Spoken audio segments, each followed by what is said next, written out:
सोचिए, एक तरफ एक अकेला ईमानदार अफसर और दूसरी तरफ पूरा का पूरा सिस्टम जिसकी जड़ें बहुत गहरी हैं। आज हम एक ऐसी ही लड़ाई की कहानी समझने वाले हैं, एक ऐसे इंसान की जिसकी सच्चाई ने पूरी व्यवस्था को हिलाकर रख दिया। अब ये नंबर देखिए, 16। ये सिर्फ कोई आंकड़ा नहीं है, ये एक बहुत ही हैरान करने वाली बात है। 16 जज एक के बाद एक ही ऑफिसर के केस की सुनवाई करने से मना कर चुके हैं। और फिर ये आंकड़ा 6। देश के सबसे बड़े ऑफिस राष्ट्रपति भवन को एक ही अफसर को बचाने के लिए 6 बार दखल देना पड़ा। जी हाँ, 6 बार। ये अपने आप में एक बहुत बड़ी बात है। तो सवाल यही उठता है कि भाई आखिर ये अफसर हैं कौन जिनकी ईमानदारी ने पूरे सिस्टम में इतनी खलबली मचा दी है। तो ये कहानी है आईएफएस ऑफिसर संजीव चतुर्वेदी की, जिन्होंने अकेले ही सिस्टम को चुनौती दे दी।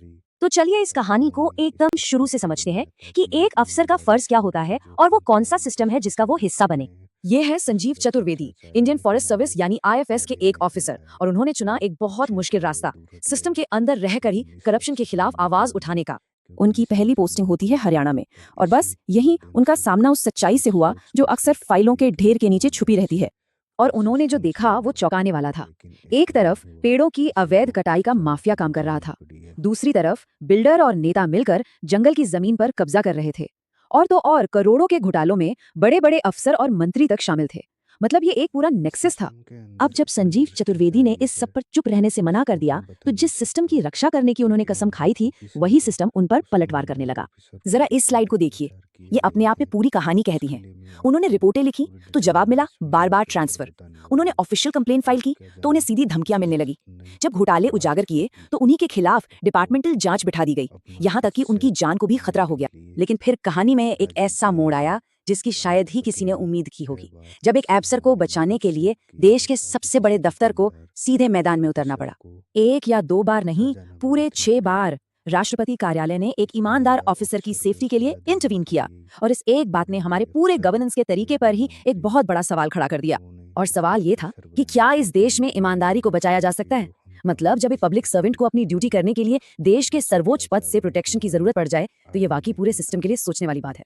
उनकी लड़ाई यहीं खत्म नहीं हुई। इसके बाद ये मामला पहुंचा देश की अदालतों में, जहां एक और भी ज्यादा हैरान करने वाला चैप्टर सामने आया। इस टाइमलाइन को अगर आप देखेंगे तो पता चलेगा कि ये कोई एक घटना नहीं है।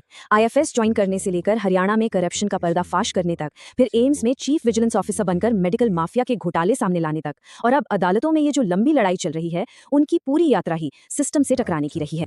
और अब न्यायपालिका वाला एंगल देखिए, 1, 2 या 3 नहीं, बल्कि 16 जज, जिनमें एक फॉर्मर चीफ जस्टिस भी शामिल हैं, वो उनके केस की सुनवाई से खुद को अलग कर चुके हैं। 16। तो अब इसे क्या कहा जाए? क्या ये सिर्फ एक इत्तेफाक हो सकता है, या फिर ये उस सिस्टम का दबाव है जिसकी जड़ें बहुत गहरी हैं? ये सवाल सोचने पर मजबूर करता है ना? देखिए, संजीव चतुर्वेदी की कहानी अब सिर्फ एक अफसर की कहानी नहीं रह जाती। ये हम सबके लिए एक आईना है और एक बहुत बड़ा सवाल भी।